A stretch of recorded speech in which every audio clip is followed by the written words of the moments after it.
Let's get started. Good morning, everyone. I'd like to call to order our December 15th issues meeting. And Gary, can you call the roll, please? Yes, thank you, Vice Chair Schrader. So Chair Smith is out of the office today, so Vice Chair Schrader will chair these meetings, and all commissioners are present.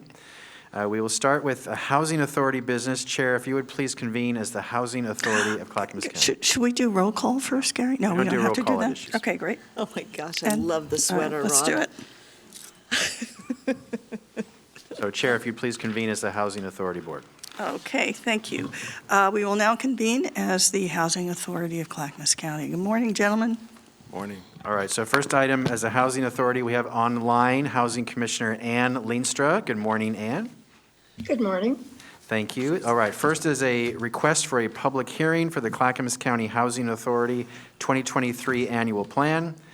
Rod Cook and Adam Brown from Health, Housing, Human Services will present. Go ahead, please. Yes, good morning, Commissioners, and happy holidays, by the way. Each April, Housing Authority of Clackamas County submits an annual plan to HUD as a requirement to receive annual funding allocations. The annual plan provides HUD an overall update on Housing Authority's progress toward agency goals, new activities planned for next fiscal year. These new activities include planned capital fund projects, development updates, and policy changes to the public housing and voucher programs. Today, the Housing Authority is requesting a public hearing for March 16, 2023 or after with the Housing Authority Board of Commissioners to receive public feedback on their draft annual plan for fiscal year 2023 and the moving to work supplement to the annual plan. The public hearing will allow board discussion and public comment on the annual plan and the move to work supplement. Comments gathered will be incorporated into the final versions of the documents for later board approval. All right, colleagues, any questions? I have to watch the lights. Looks good to me. Okay, does it look good? Okay, gentlemen, all thumbs up. Okay, we will schedule right. that for March 16, 2023 or later.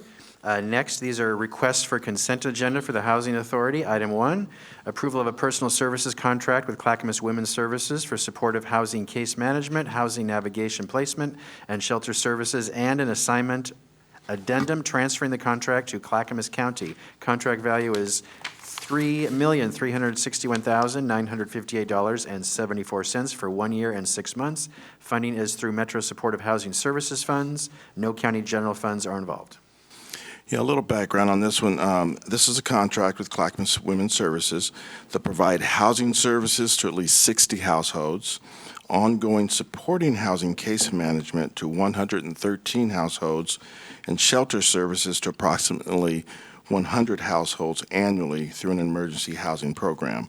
And again, as the administrator mentioned, this also would assign this, it has an assignment addendum attached to it that basically will give this contract over to the Health, Housing, and Human Services Department. Thank you. Okay, colleagues, any questions? Yeah, I do.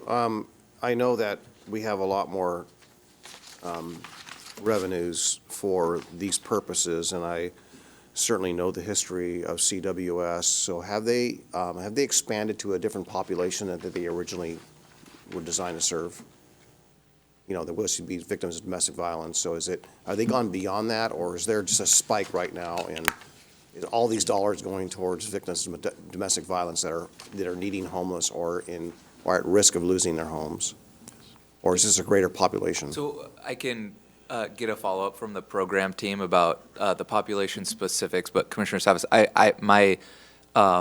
my thinking here is that this is women and family services and going well beyond just DV-specific services, given the volume of the programming included here. Okay, and thank you for that. And yeah, I would like to get more insight on that. But the other thing I want to make it really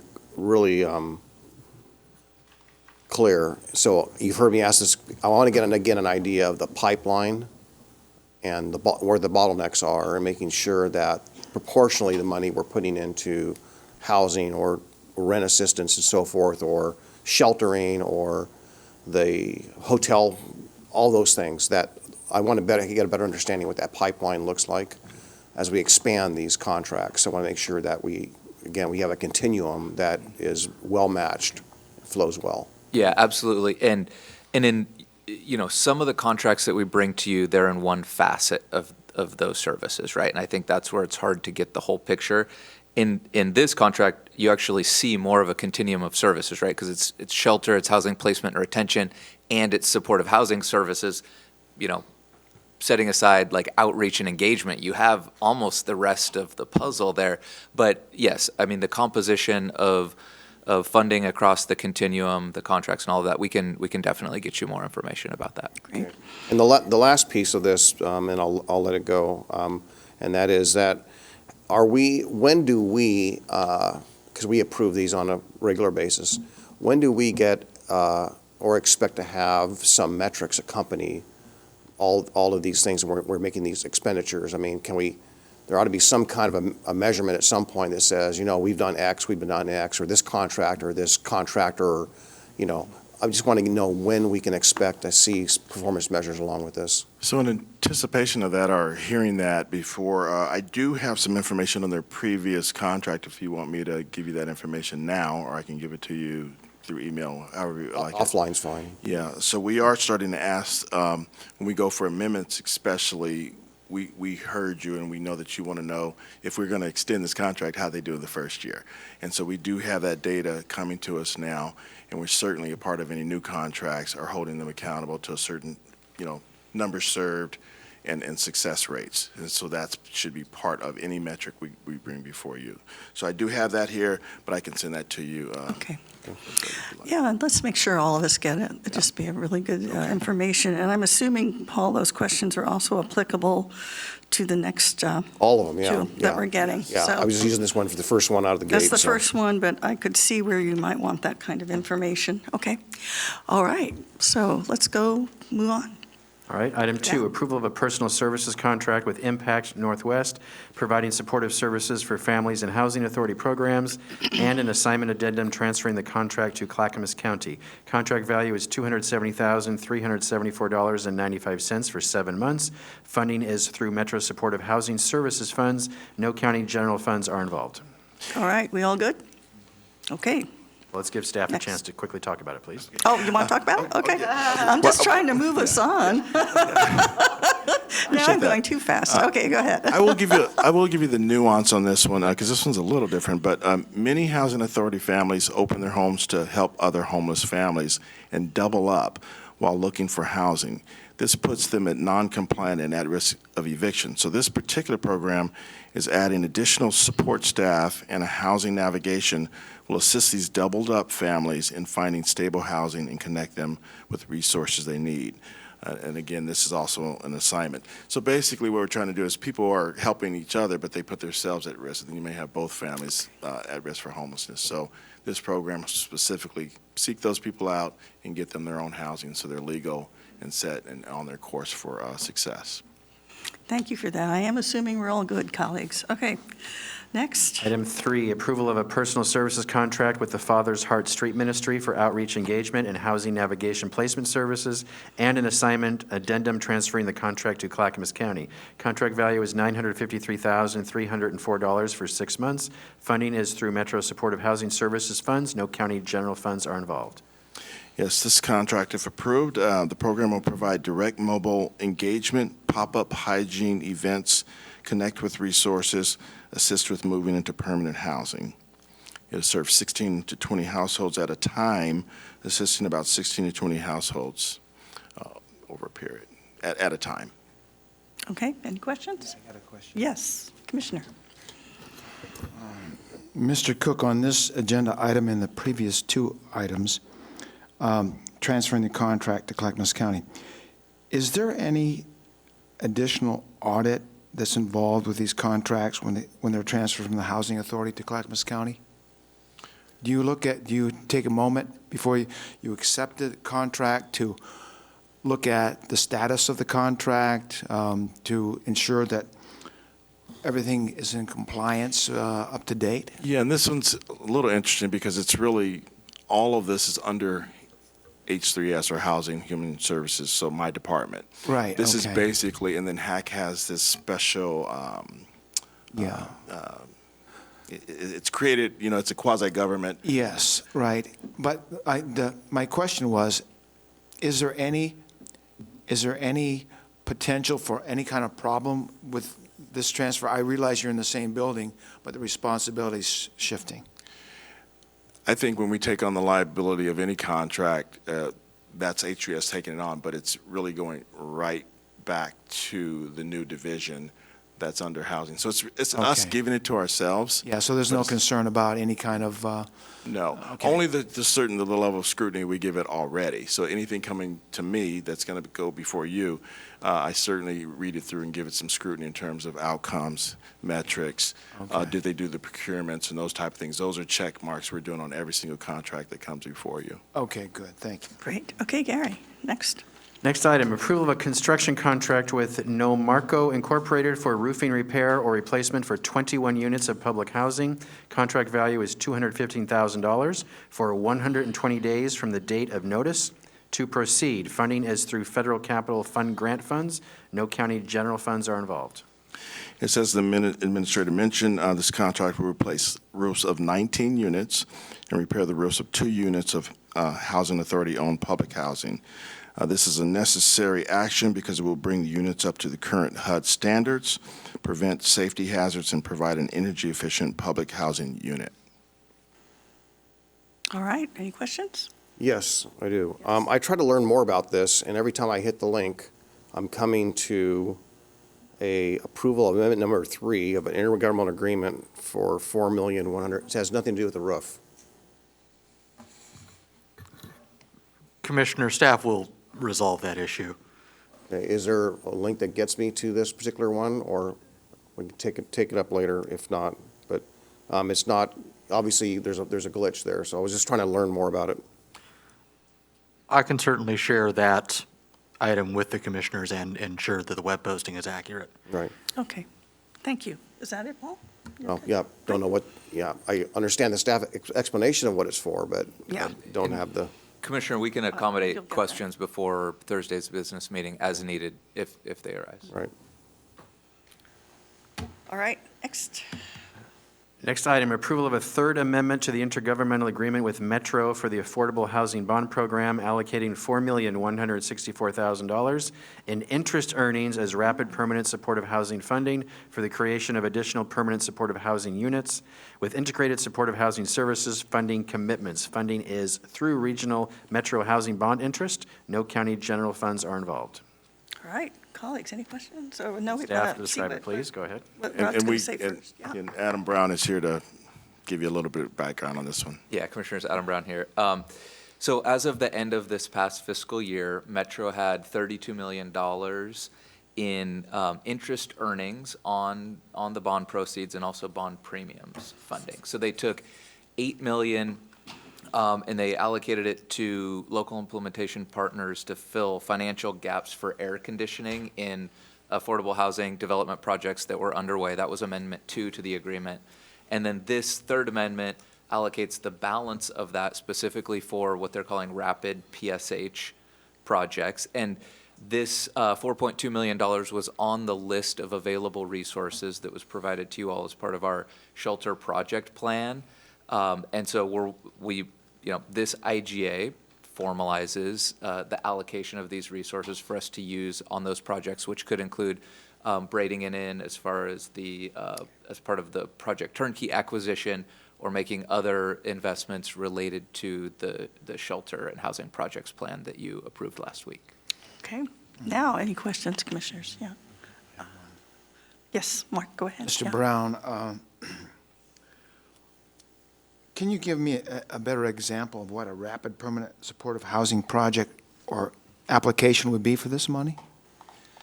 Well, that's a good question. So this is actually sort of a new proposal, right? What they're saying is that we understand you had all of your housing bond projects in the pipeline. You put forward comprehensive plans to use those funds. Intentional, thoughtful. Those things take time, right? Affordable housing developments take time. What this is they're saying, all right, we have these extra resources. They're sort of a time-bound.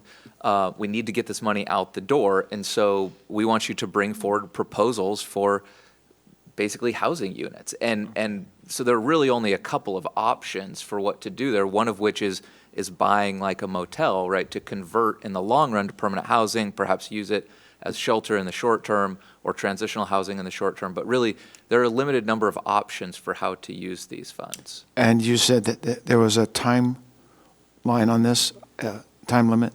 Yeah, and the Tri-County partners in Metro are currently talking about that time frame. Okay.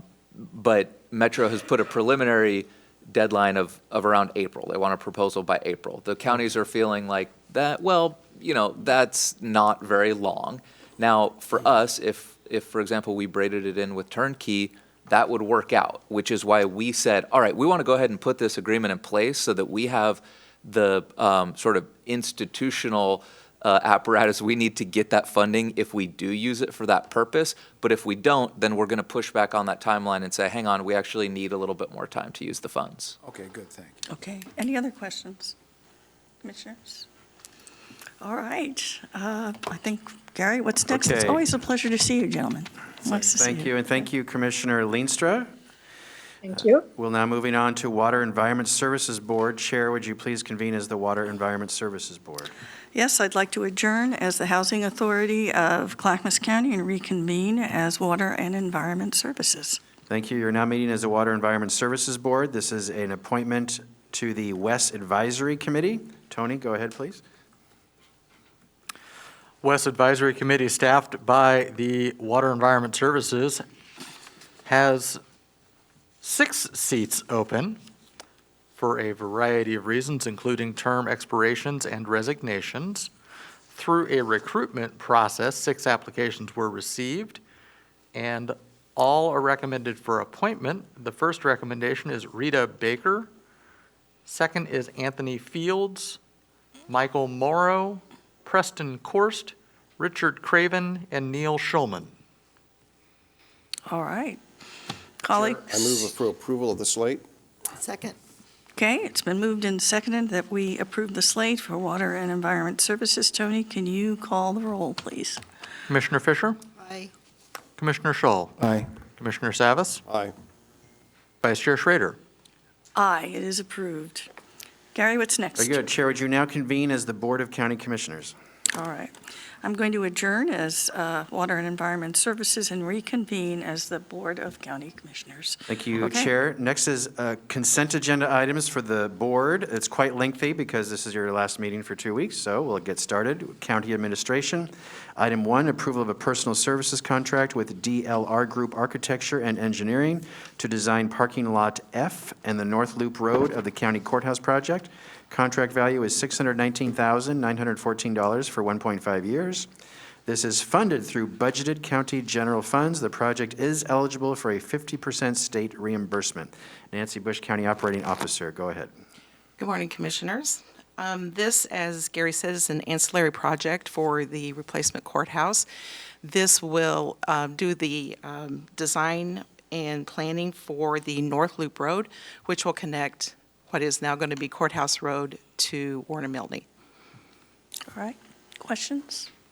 All right. Thank you, Nancy. Thank you. Next, Yes. disaster management. Item 1, approval of an amendment modifying funding, scope of work, and duration of the 2020 Urban Area Security Initiative subrecipient agreement with the City of Portland. The amendment value is a net decrease of $101,333 and an increase of 15 days. The agreement value is decreased to $279,191 for 1 year and 9 months. Funding is through the City of Portland. No county general funds are involved. Daniel Nybauer, Director of Disaster Management, go ahead. Vice Chair Schrader, Commissioners, Administrator Smith. A lot of moving parts in this one amendment. We'll be adding $10,000 to support elections in hardening their offices and soft target, removing a planned trade and exercise project, which was money for staff, but it came with a lot of grant requirements and things, reporting requirements. That was part of that, and we were able to better use that funds regionally to do things like buy longer fire hoses and some wildfire messaging, and then just increasing the term a few days to make sure we can get everything purchased and completed. All right. Any questions, colleagues? Okay, thank you. Item 2, approval of a facility use agreement with the West Lynn Wilsonville School District for emergency preparedness and disaster-related use of the West Lynn Wilsonville School District properties. The agreement has no fiscal impact. No county general funds are involved. And this is similar to some of the other facility use agreements we have. Public Health will be using it initially, but we also set the agreement up to go indefinitely so that we can work with them if we need to use their facilities for other emergencies. Okay, all right, all head nods. Okay, thank you. Next, Finance. Item 1, approval of a resolution adopting a supplemental budget and making appropriations for fiscal year 2022-2023. Fiscal impact is an increase of $2,514,642 in appropriations. Total appropriations are increased to $1,315,230,215,230,048. Funding is through state and federal grants, user charges and fees, beginning fund balance, cigarette tax revenue, and county general funds. This is under 10%, so it's consent agenda correct, not a public hearing. Elizabeth Comfort, Finance Director, go ahead. Thank you. Good morning, Vice Chair and Commissioners and Administrator Schmidt. I'm Elizabeth Comfort, Finance Director, and yes, we are presenting a supplemental budget. This is our third one this fiscal year to keep our records in compliance with Oregon budget law. And I'll summarize these, I think there are 8 or 9 points briefly here. The first item moves $327,916 from H3S to HR to our Human Resources Department to support 2 limited term positions to assist with recruitment work in HR.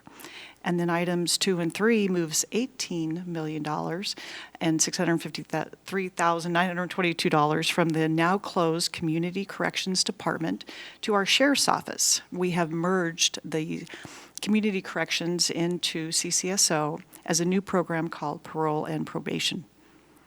And items 4 and 7, we are just changing the budget authority in both the Special Grants Fund, which we have our ARPA dollars, and our Transient Lodging Tax Fund from program level to the fund level. It just makes the movement of dollars a little bit better as we spend throughout the fiscal year. Item 5, we're going to recognize some fund balance and new revenue from Oregon Health Authority and the ballot measure 108 from cigarette tax, and that's $1.9 million. And that is for the Center for Population Health Program. Item 6 is the Health Center Fund. We want to recognize an additional $281,049 in additional grants and fee revenue, increase operating expenses there for new positions. And number 8, we're requesting to reduce contingency by $143,750 in the self-insurance fund and to add 2 assistant positions for benefit administrative support. And last is item number 9, which is the Risk Management Claims Fund, and reducing the contingency by $850,000.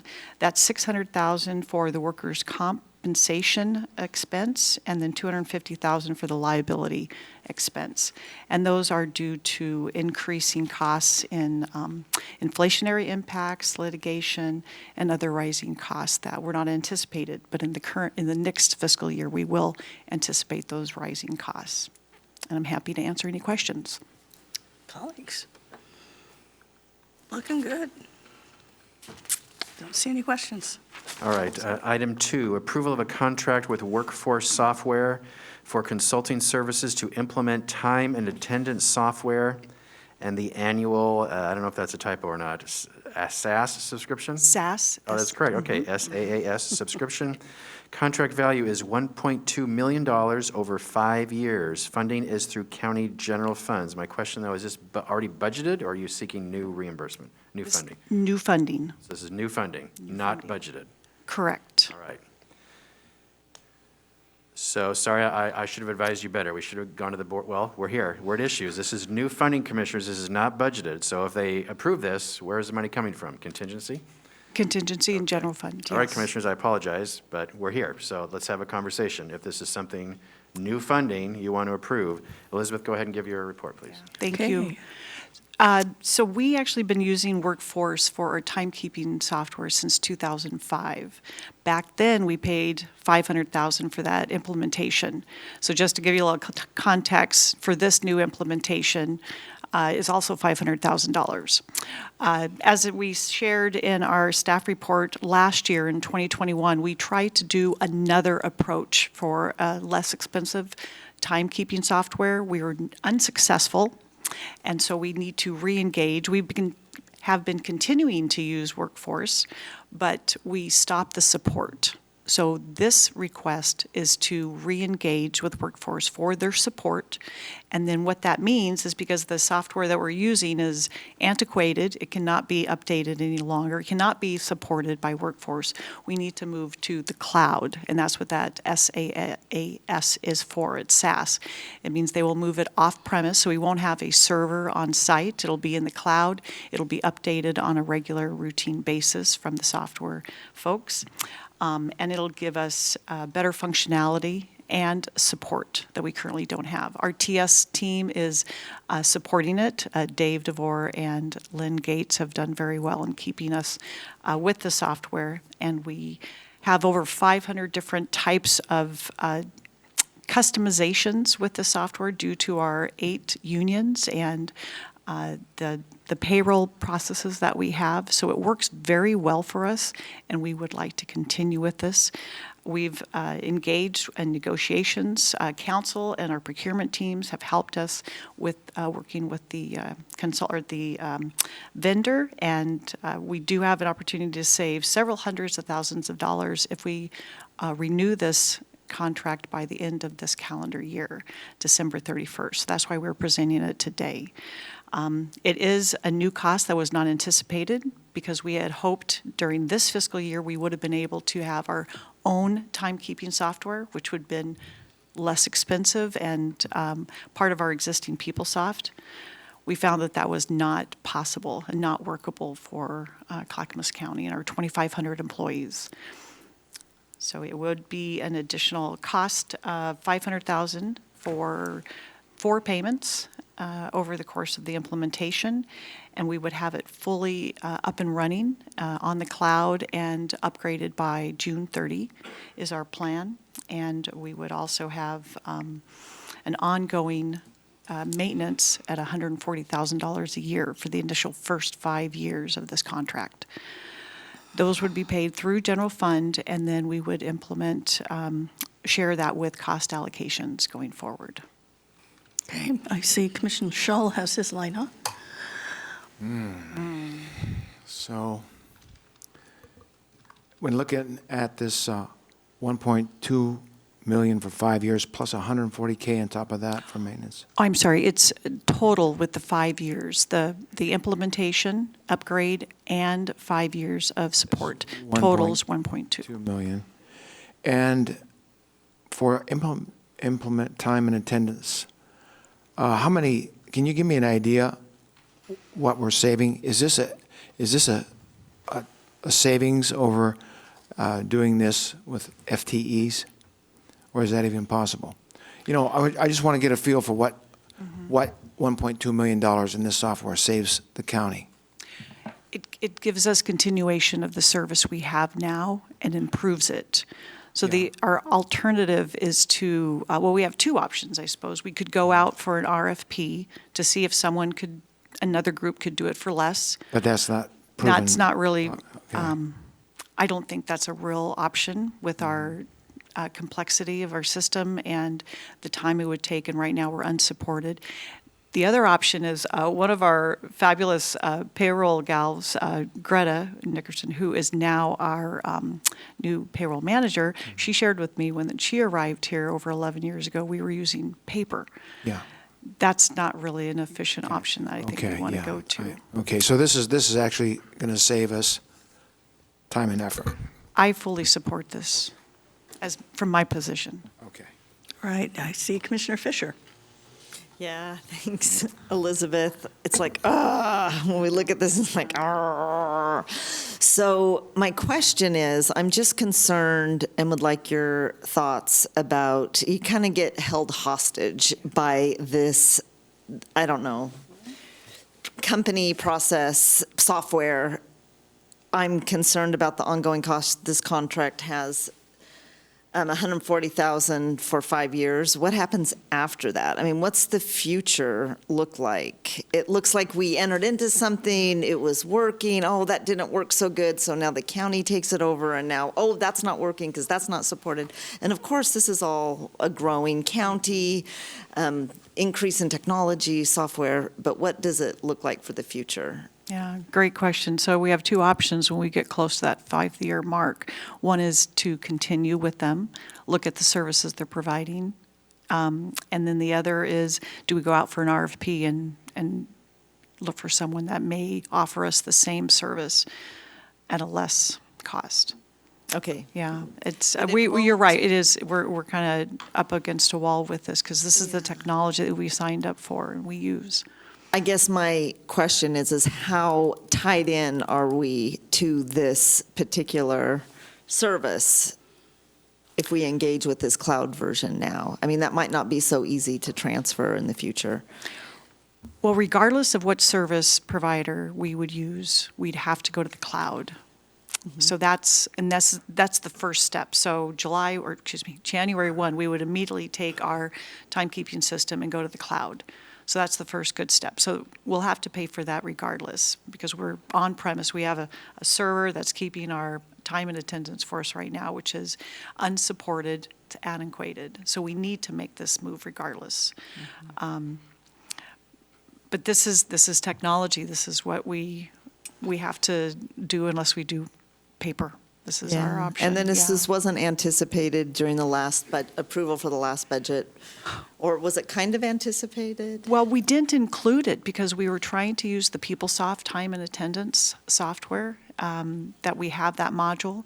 And as we worked with a consultant for over 7 months, we worked with them trying to get it up and running, and all of our customizations, all of our needs for our unions and the flow. I was gung-ho. I sent out several emails to the county saying, we're going to go to this new one. We own the software. We don't need to budget for it. But it could not serve us. It could not give us the timekeeping system that we need for the complex system that we have in the county. And so we did not budget any dollars in this because I was confident that that was going to work for us. It did not work. And we had to backtrack. We had to look at our options. Talking with the payroll team and TS, what are our options? And so we engaged in conversation with Workforce, said, what would it look like if we came back to you? What would the services you could provide to us? And they were gracious enough that said, because they have this one clause that says, if you do leave them and you come back, you have to pay for any uncovered time period. They actually forgave us because I was very open with them. I said, this is why we left you, because I wanted to save money. We couldn't do that, so I need to come back. They went and talked to their people, and they said, we'll forgive you that back pay. So we are saving just a couple $100,000 off the top with that. But that's not ongoing. So we looked at those options, and we determined that continuing with Workforce, going to the cloud, having these regular updates, and the services that they provide is the best. So then, since this wasn't budgeted and we're in this fiscal year, so Gary, you are the county administrator, how does this work? We just take it out of contingency, or? So first, I do recommend that you approve this. It's the cost of doing business, and over the life of the contract, it will save money in the end.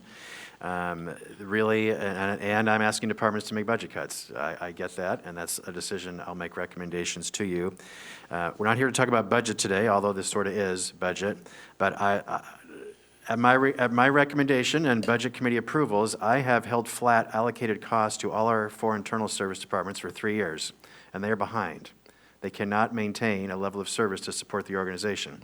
And it was something we needed to do to have a sustainable budget and a balanced budget, yet now we're having to pay the piper, so to speak. So those are all discussions you will have as a budget committee in the upcoming months.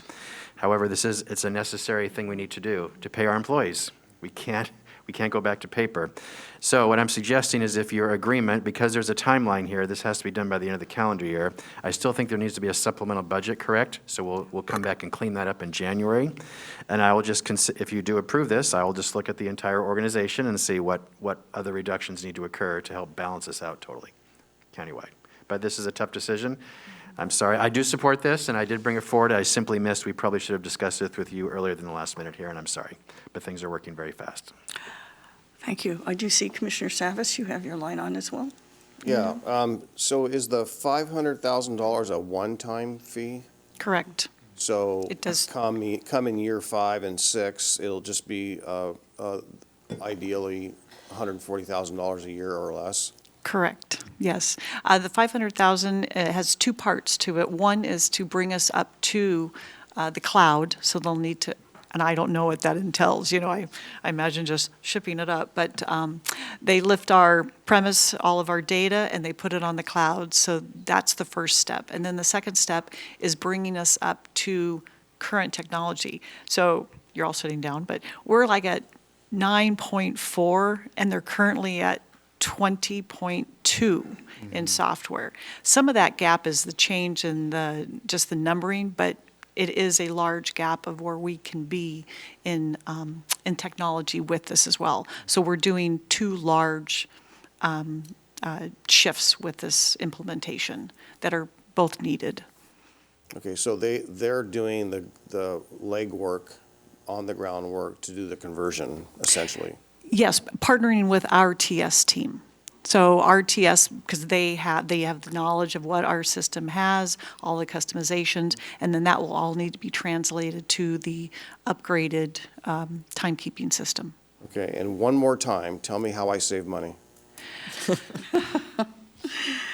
The efficiencies of the timekeeping system, it helps the payroll team, it helps benefits, our HR team with tracking all the time. There's incentive pays, there's overtime, there's a lot of different pay that goes into each of the payrolls. I mean, I think if someone was here from our sheriff's office, they could tell you they have, I don't know, probably 30 different types of pay codes. So it's either we do it efficiently with the software by just clicking those, or we have to have more staff to track all of them on an Excel file or by paper. So we're trading hiring someone that would be $100,000 to $140,000, at least one FTE, could be two FTEs, to do what we're paying annually for a software. So that's where you're getting the cost savings. We're working smarter. So we're not saving from where we currently are, we're saving future potential expenditures. Well, even today, I mean, by paying for this technology, we're not having to staff to do it manually. Because Right. everything that we do electronically, we don't have to. I print it as a backup because my battery's terrible, but normally I don't, we just want to work more efficiently. And so this is that. So if you think about it in FTE, if we were to do timekeeping manually, we would have to add minimum of 2 FTEs to do what the software does for us. Yeah, And this is one. Right, my point was, if it was a subtraction of 2 FTE, the savings are obvious. no. This is This is to maintain status quo. You're very good. So Yeah. we're offsetting, we're essentially offsetting. Yeah, Yeah. good point, Commissioner. Right. Thank you. I know that we've had to be modernized for quite a long time, and I remember There. PeopleSoft from the beginning, so this is just one more iteration. But any other questions, colleagues? Thank you. So we'll vote on this. It'll be on your Yes. consent agenda this Thursday. If you approve it, then Elizabeth will still come back to you for a supplemental budget process in January, February, just to keep the books clean. But this is new funding. This is like the first time I recall we've done this, Commissioners, in 2 years, to bring you a consent agenda for new funding. But we've explained why, so. Thank you. Thank you for the discussion. thank you, All right, Elizabeth. moving on to Transportation and Development. Item 1, approval of a board order vacating Laura Avenue, a local access road. Vacation fee is $1,898.63. Funding is through the petitioner. No county general funds are involved. Dan Johnson, Director of Transportation and Development, go ahead. feel free to fast track any of these because I don't have an admiration to speak to any of them. But anyway, Let's see how fast we can get through. so Laura Avenue is a non-maintained road. We have a request from all the abutting property owners to vacate it. They have submitted the appropriate revenue. We have ran it through the appropriate channels to see if there's a public value and or need to retain it, and there is no such value or need to retain it in public ownership. There are more specificity in the report before you. I'd be happy to answer any questions you might have. Head nods, folks? We're okay, all right. All right, item 2, approval of a board order vacating Manzanita Way, a local access road. Vacation fee is $1,518.91. Funding is through the petitioner. No county general funds are involved. Similar to the prior request, this is a request from abutting property owners. 100% of them have signed it and requested it. They have submitted the appropriate fee. We have reviewed it. Essentially, Manzanita Way is about a 20-foot wide road, about 150 feet long. The right-of-way is cut up by a steep escarpment, so essentially there's no viable rural usage for some portions of it. We've contacted the appropriate internal and external interests around right-of-way, and there's no public necessity for its retention. So I'd be happy to answer any questions you might have. Okay, seeing none, let's go to the next. Item 3, approval of a quitclaim deed with the city of West Lynn. No fiscal impact. No county general funds are involved. Okay, so we built a bridge. As you know, with capital projects, we secure right-of-way for the amenity itself and accessory elements, supporting elements. In this case, we're talking about the fact that we secured right-of-way for a detention facility for water quality, okay? On the West Lynn side, this is right by West Lynn city limits, and it's basically where the road transitions from county to city. We transferred that portion of the road in 2003. Essentially, we have an opportunity right now to transfer, West Lynn is requesting transfer of the detention portion of the facility, basically to true up what's currently happening. They are maintaining it right now. So essentially, it takes away liability and costs to county and county residents, and the city takes over responsibility for maintaining that amenity. There's also the requirement they continue to provide enough capacity within the facility to meet the needs of the bridge that we improved some time ago. So happy to answer any questions. No, oh, I do see 2 lights. I have, who did it first? How about I go with Commissioner? Commissioner, do you want to go? No, I didn't have a question. Oh, I have light up. Commissioner Savas. Oh, no, that was my previous slide. All right, great, yeah. Excellent. All right, move ahead. Okay, last one. Item 4, approval of a work and financial plan with the United States Department of Agriculture for migratory bird mitigation. Total value is $15,000. Funding is through the county road fund. No county general funds are involved. There's something called the Migratory Bird Act, and there are individuals that we hire to come and look at capital projects that we are completing to ensure that we are compliant with this act. This contract, which is a total of $15,000 on an annual basis, allows these individuals to come forward and provide that service to us and to basically do QA/QC on our projects to ensure we are consistent with the Migratory Bird Act. We do not have this expertise internally. It isn't, and essentially it allows a independent review of our capital projects to ensure we are consistent with the act itself. All right, I don't see any lights. Any questions? It's nothing to do with geese. Well, Yes. he's Doug. I can't even tell you how far that act expands to. So, but it makes sure we're consistent with it because again, we don't have any internal expertise to be able to validate that or not. You don't have a wildlife biologist we do on your not. team? Yeah, okay. Okay, thank you. right. Next, Health, Housing, Human Services. Item 1, approval of an amendment to a contract with Nancy Doty for guardianship services. The amendment value is $2,500 for 1 year. Contract value is increased to $5,000 for 2 years and 7 months. Funding is through the Oregon Health Authority. No county general funds are involved. Rod Cook, welcome back. Go ahead. Yes, this contract provides professional guardianship services for Clackamas County Behavioral Health. Services include home visits, care coordination, and assistance with financial matters. All right, questions? All head nods. Item 2, approval of a county-based services revenue agreement with Health Share of Oregon for behavioral health care and services. The agreement value is $4,184,447 for 1 year. Funding is through the Oregon Health Plan. No county general funds are involved. Yes, this revenue agreement will provide for the operation of certain behavioral health care services to HealthShare members in Clackamas County. Services include health promotion, peer-delivered services, and a 24-hour crisis telephone line and additional crisis services. Questions? Seeing none? Item 3, approval of an amendment to the Revenue Intergovernmental Agreement with Oregon Health and Science University for the Oregon Care Coordination Program. The amendment value is $74,977 for 1 year. The agreement value is increased to $399,118 for 5 years. Funding is through Oregon Health and Science University. No county general funds are involved. Yes, this amendment would allow us to continue our Oregon Care Coordination Program. The program, the grant allows us to provide children and youth with special health needs to improve health and well-being through public health home visiting team and increase community-based and family-centered care and coordination. All right, not seeing any lights, let's go to the next one. Item 4, approval of an intergovernmental agreement with Washington County and Multnomah County for a regional medical reserve corps program specialist that is shared between Washington, Clackamas, and Multnomah counties to support administration of 3 medical reserve corps units, Clackamas County's portion, not to exceed $13,789 for 1 year. Funding is through the Oregon Health Authority. No county general funds are involved.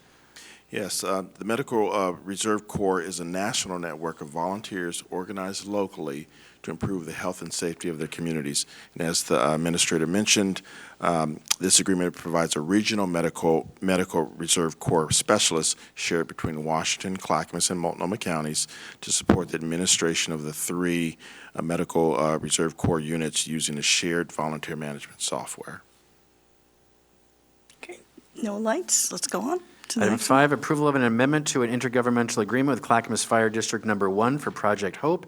The amendment value is $11,200 for 1 month. Agreement value is increased to $47,281 for 1 year.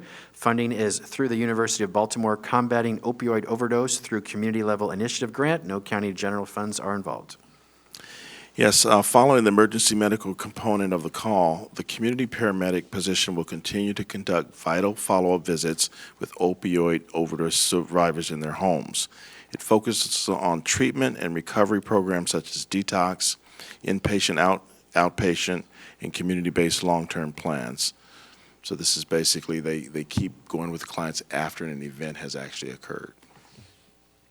Okay, let's go to the next one. Item 6, approval of an assignment addendum from the Housing Authority of Clackamas County for a personal services contract with Clackamas Women's Services, providing supportive housing case management, housing navigation placement, and shelter services. The addendum has no fiscal impact. Contract value remains at $3,361,958.74 for 1 year and 6 months. Funding is through Metro Supportive Housing Services funds. No county general funds are involved. Yes, this is the addendum we talked about earlier under HAC, and so this is just us accepting it now under Health, Housing, and Human Services. Okay, next. Item 7, approval of an assignment addendum from the Housing Authority of Clackamas County for a personal services contract with Impact Northwest for supportive services for families in Housing Authority programs, and an assignment addendum.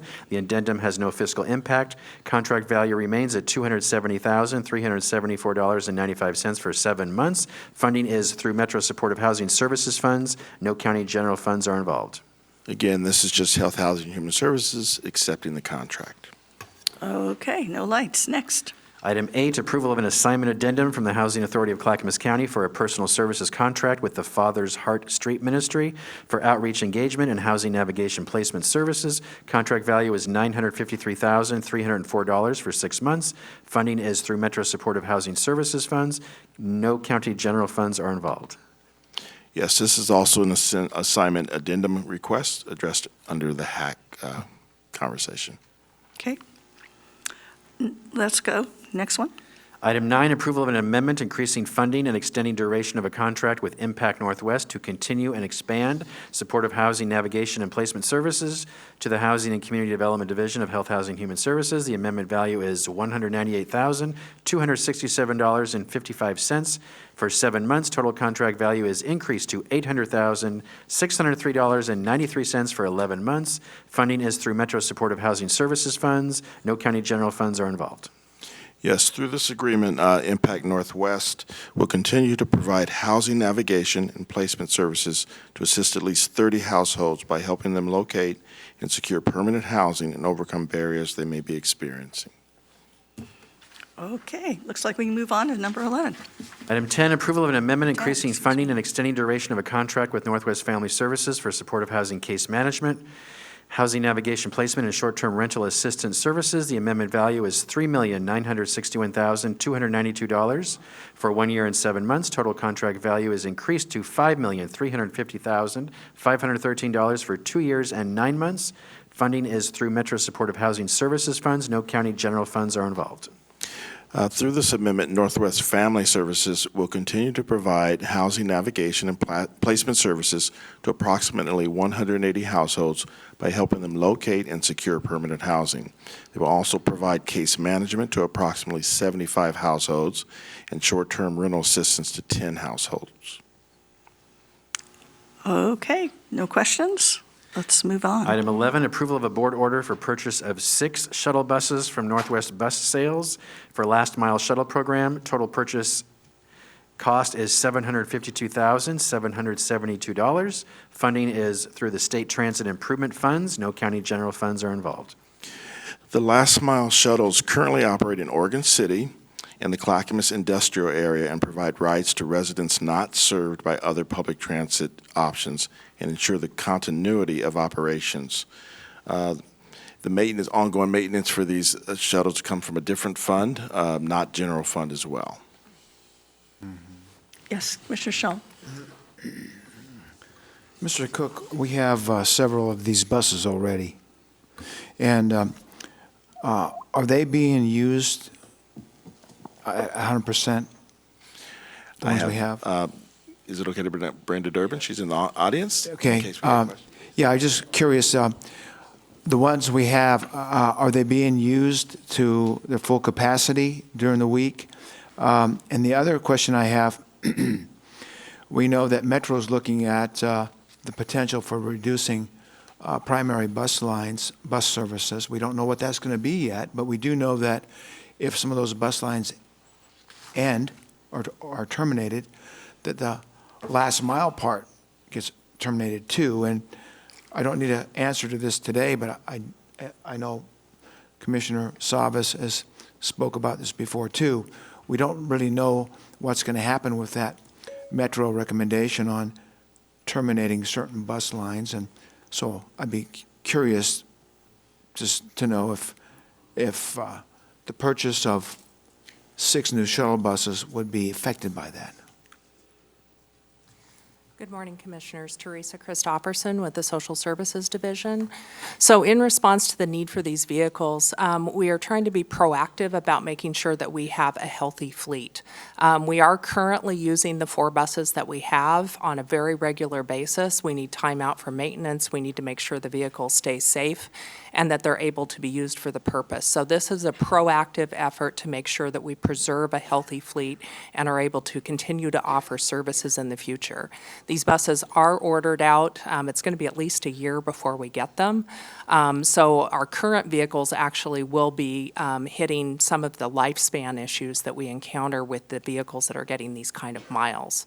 So it's actually great that we're able to do this.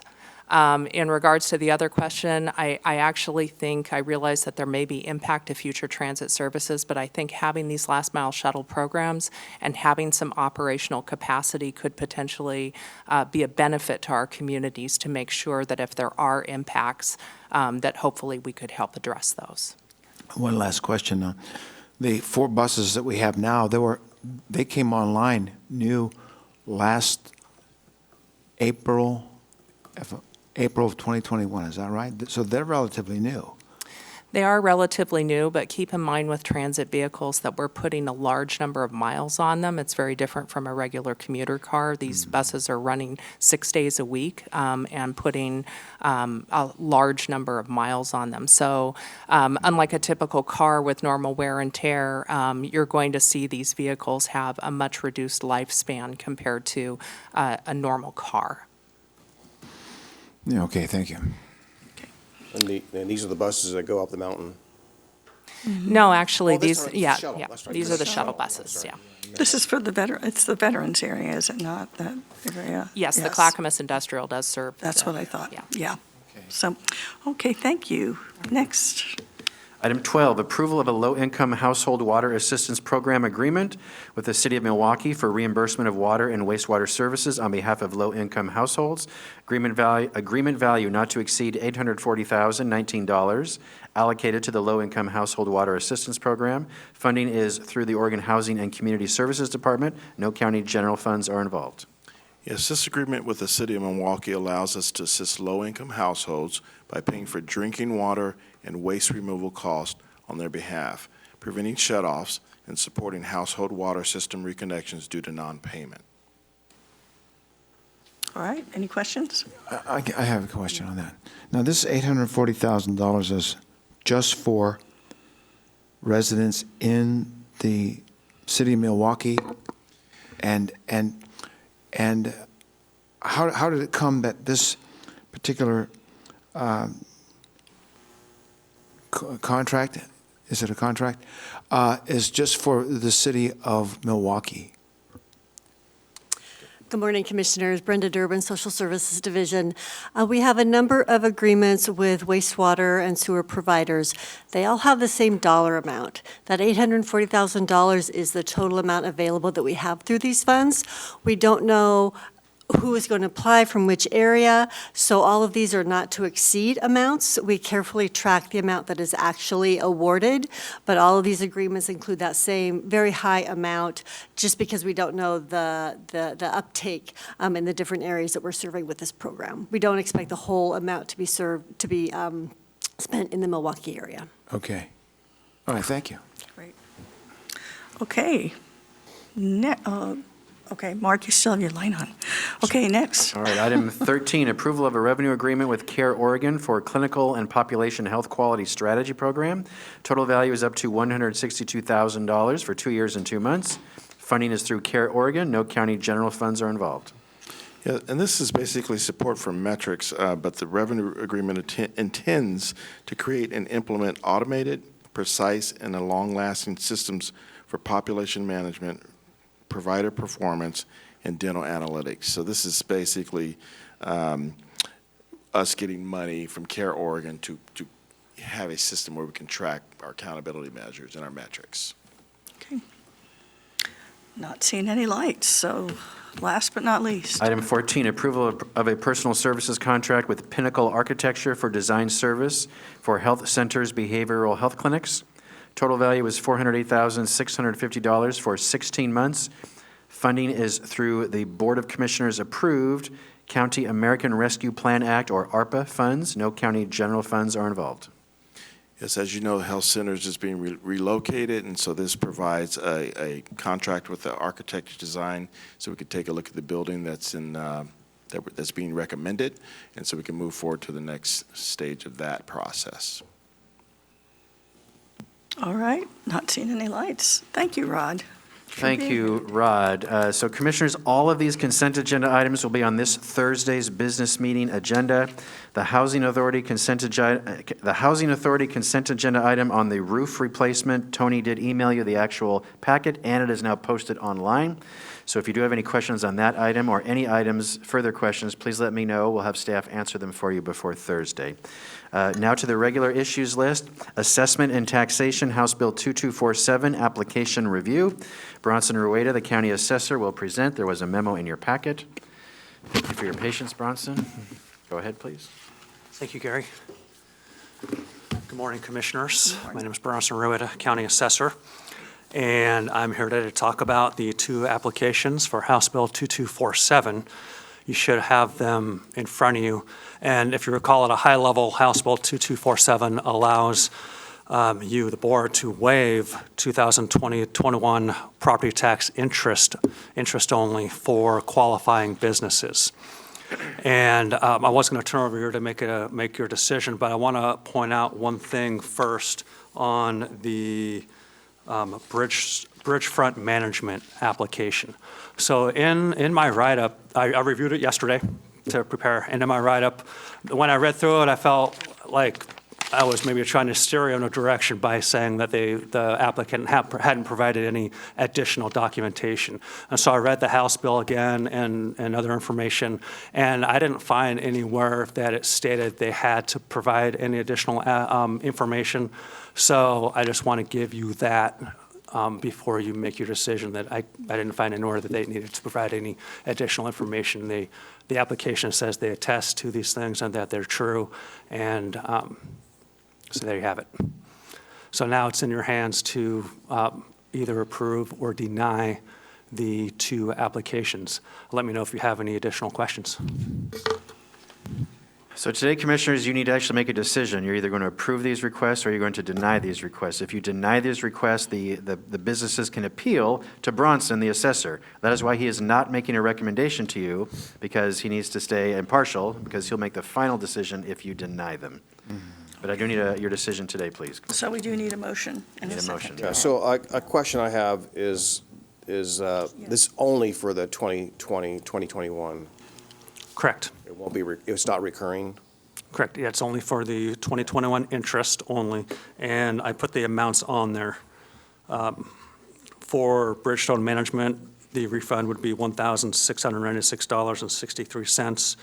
And for Bryce Stutzman LLC, the amount will be $1,789.63.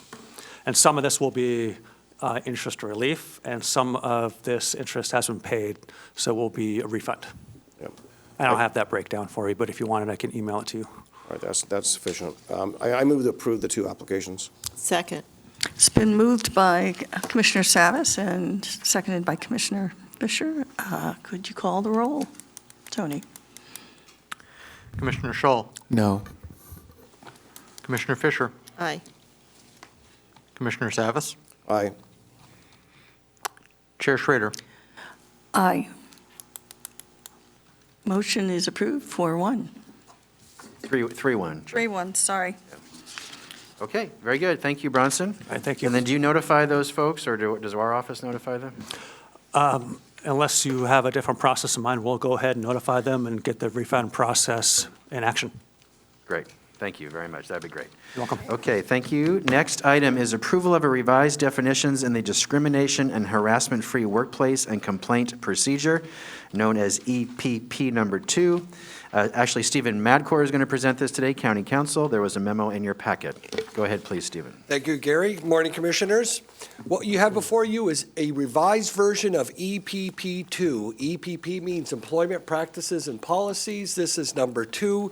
These policies are housed with the HR department. This policy is reflective of a state law requirement. It expanded the definitions of sexual orientation and gender identity. And what this revised policy does, it incorporates verbatim those definitions of those terms from state law into this county policy. This county policy is mandated by state law, and it is applicable to all county employees, including elected officials, volunteers, interns, and contractors as well. So it's wide-reaching, and it needs to be approved by this board because it's applicable to you as elected officials, also to the other county elected officials. I'm here to answer any questions the board might have. So, looking for lights. Yes, Mark, you want to say something? So once again, Mr. Madcore, this change to the Clackamas County policy is, we're doing it because ORS 174.100 requires it. Is that correct? That and ORS 243319. Correct. This is had its genesis at the Oregon legislature when they had claims of sexual harassment within the legislature itself. And so the legislature said, let's revise the anti-harassment, anti-discrimination policies statewide and make them applicable to elected officials, because there was always a gray area whether elected officials were subject to policies that were applicable to employees. And this clarifies that. This states that counties, local jurisdictions need to comply with state law, and they need to have updated policies reflective of anti-discrimination and anti-harassment, and clearly state that they're applicable to elected officials. Understood. Thank you. Okay, and we need a motion for this, Gary? Yes, please.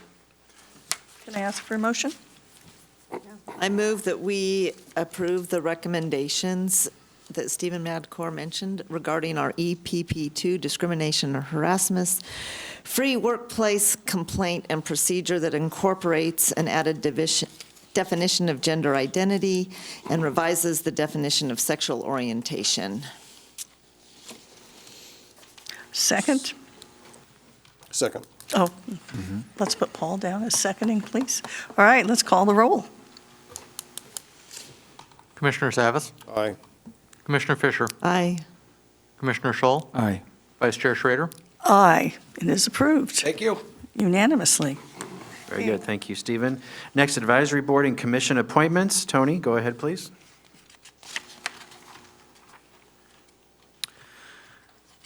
The Library District Advisory Committee has one opening. Recommendation for appointment for the city of Milwaukee is Carla Branson. Okay, colleagues, any questions? Oh, I move for approval? Second. It's been moved and seconded. Tony, call the roll. Commissioner Fisher, Aye. Commissioner Savas, Aye. Commissioner Scholl, Aye. Vice Chair Schrader. Aye, it is approved. Very good, thank you. Next, your review of your business meeting agenda for this Thursday, December 15, 2022, at 10 a.m. You will have all the consent agenda items that you agreed to move forward today. You'll have a presentation by our staff on Clackamas County achievements in 2022. You will have 3 board discussion items. First will be a discussion and ratification of the labor agreement with AFSCME DTD, a discussion and ratification of a labor agreement with AFSCME West, and what we're adding since your draft agenda was posted, discussion and ratification of a labor agreement with AFSCME CCOM. CCOM members have actually voted in favor. This is now wrapping it up and to close the CCOM one. AFSCME DTD and AFSCME West members are voting this week. So we should have a final vote this Wednesday for you to approve Thursday. So you have a long meeting this Thursday, but if you have any questions on any item, please let me know, and we're happy to answer them before Thursday. Well, thank you, Commissioners, that we went through that part quickly. So the final item today is Commissioner Communications. All righty, who wants to go first? I'd be happy to. Commissioner Shaw. Okay. Yep. I ask that each of you receive a copy of some information from the 2 December Association of Oregon and California Counties meeting. You'll find a copy of the litigation update. You'll find a copy of the FY22 timber program highlights from the Bureau of Land Management.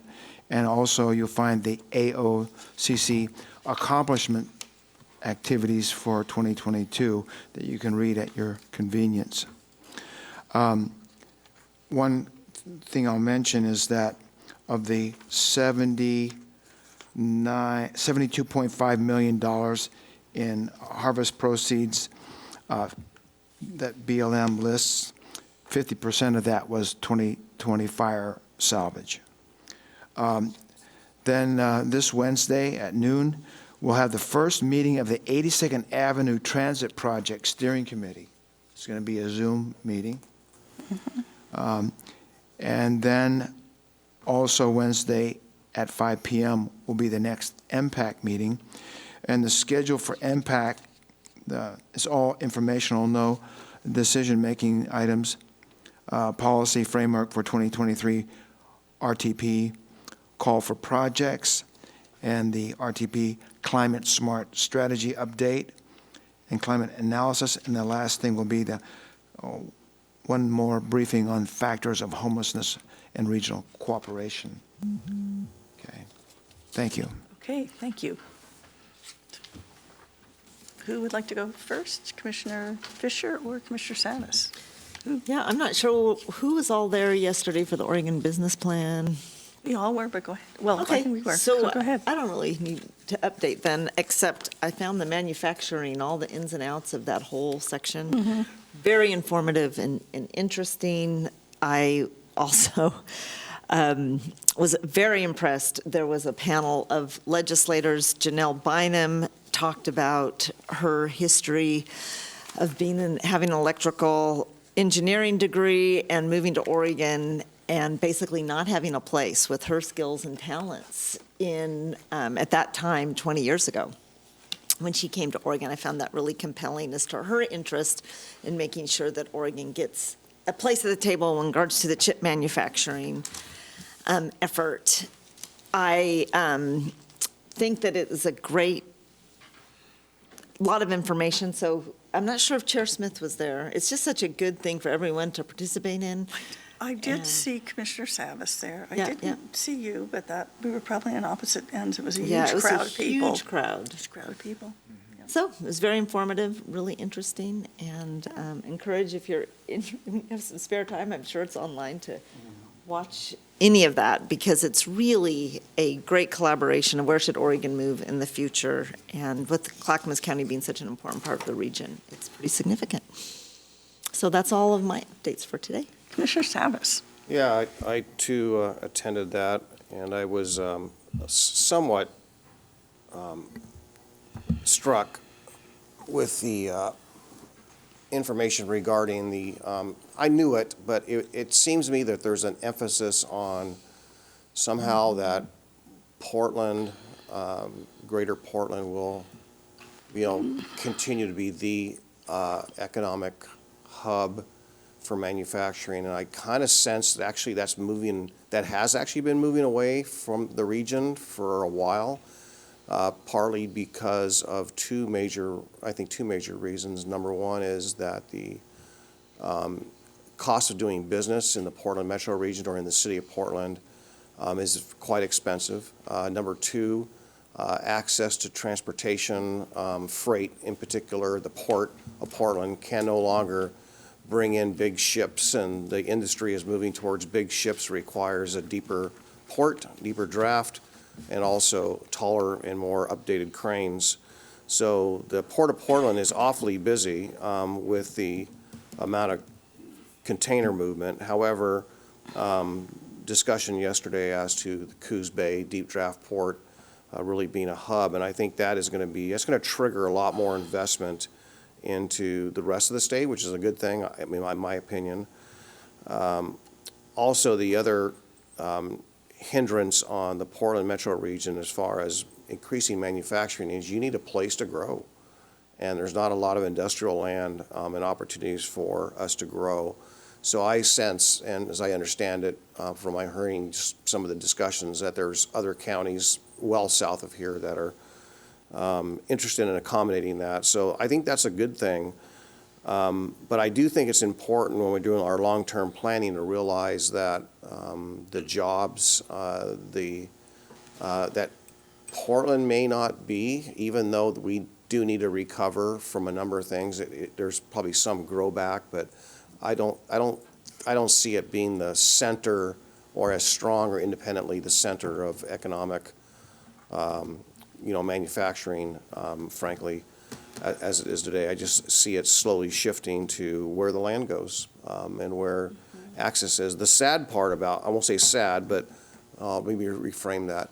I think the challenge is going to be is how we accommodate all of the regulations, the governor's climate bill, for example, and there will be transportation costs, transportation movements. Will that be will that add to the climate, the greenhouse gas contribution? I think it will, but it'll certainly add economic vitality to the rest of the state and the need for housing in the rest of the state. So I'm hoping or thinking that some of the people that are, behind the scenes that are looking at the planning and where the economic growth goes are ready to accommodate that. The good news is it's cheaper, housing is cheaper in the southern part of the state, so hopefully there'll be a lot more opportunity there. But I'm very concerned, frankly, about the ability for our transportation system to wrap around this region, let alone other parts of the state. On Friday, I had a meeting with one of our, the Clackamas County representative on the TriMet board, Kathy Way, once again. So I think I had our fourth meeting, I believe. And, just got an update as far as discussed some of the challenges that TriMet is experiencing with regard to coming out of COVID, increased cost, labor shortage, and so forth. But the writing that was on the wall, very apparently prior to the COVID, and here today, is that there's no real resources to really truly expand transit in this region. And that's a discussion that I think we need to be very, very, very mindful as to how much we rely upon that or not, knowing that if there's not the means to increase transit significantly in this area and address the transit deserts, then should we actually be building and banking on transit for the solution for, parking restrictions being, or parking requirements completely being waived in anticipation of transit? It doesn't come. Therefore, that's a lost investment. Will it solve or help our traffic diversion, congestion on the 205 corridor? Probably not, because there's not a lot of resources there to adequately address what we need there. There's just, it's a number of things that where transit is anticipated to be the answer, and yet there's no means to get there from here. So I think we need to be mindful of that and be thoughtful of how we grow, and remember that we have a requirement to somehow reduce our greenhouse gases when, frankly, we're going to be a car reliant, we'll continue to be a car or vehicle reliant region or county, and we just need to recognize that. And ideally, that'll be alternative fuels. Apparently, if we are forced to address our climate goals with greenhouse gas reductions, not additions.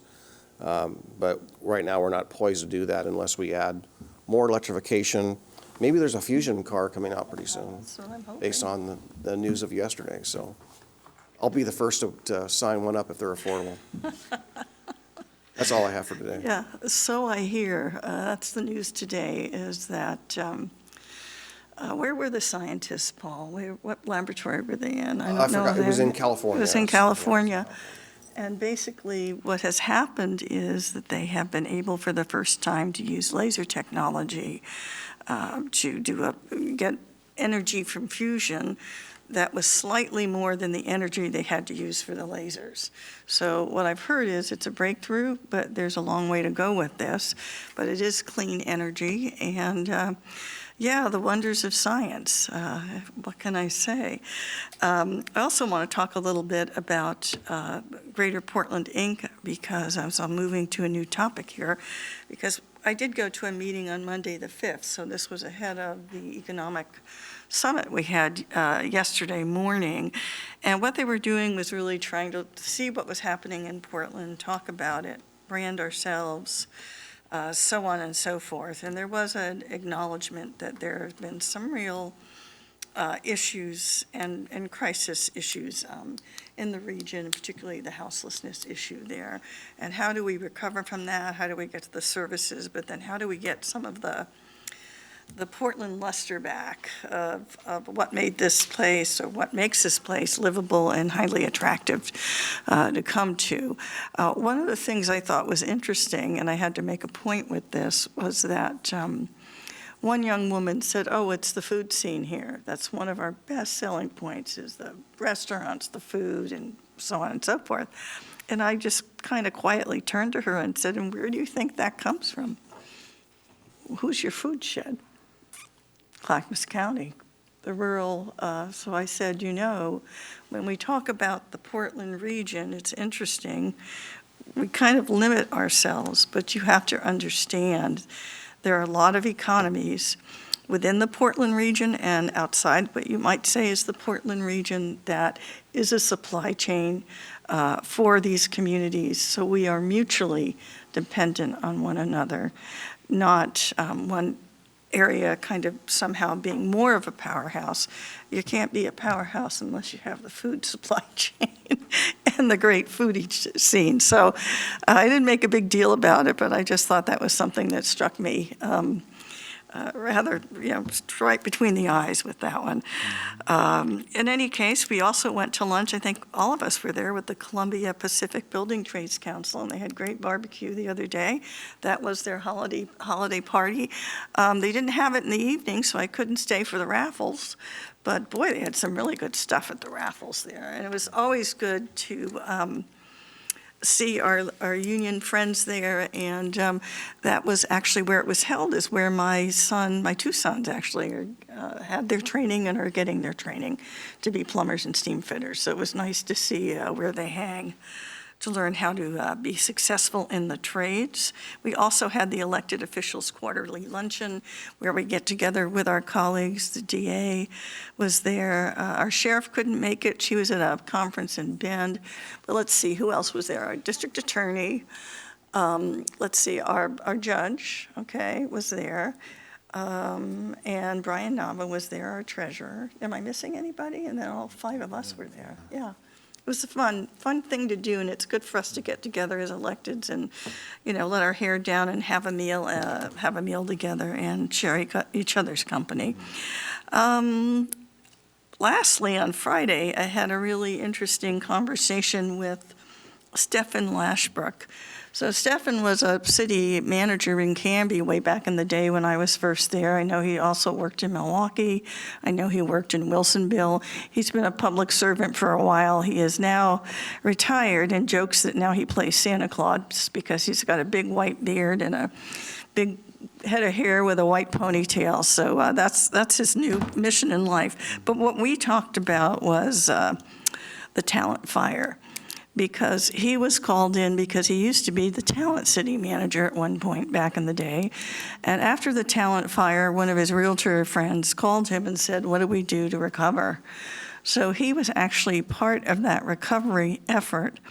And so what we were doing, my policy advisor, Christina and I, we were picking his brain to see how is that working, how is that moving forward, what are the elements of resiliency that you have to deal with when you essentially see a community pretty much burned to the ground, and how are they rebuilding and how are they moving that forward? And the reason I did this is because I know that we have this resilience disaster group, I think, that we've pulled together, and I think we're all on a subcommittee. So I just decided it might behoove me to talk to the folks on the ground, in talent, and also to continue to talk with our folks on the ground who directly experienced it out in our rural areas as well. So very great guy, and it was a good conversation, and I learned a lot. So that is all I have for the day, colleagues. Thank you for this. Look at this. It's about almost 11:25. That's pretty good, Gary, isn't it? It's very good, yes. Yeah, cha-ching. Okay. We did it. Yeah, we did it. Okay. I didn't know if it was possible or not. And by the way, today is December 13th, not December 15th, which I said at the beginning, because I had the business meeting in front of me, and I wasn't thinking, but you all know that some days, like I said, the time-space continuum is always challenging for me, like Doctor Who. Okay. All right, colleagues, with that, we're adjourned.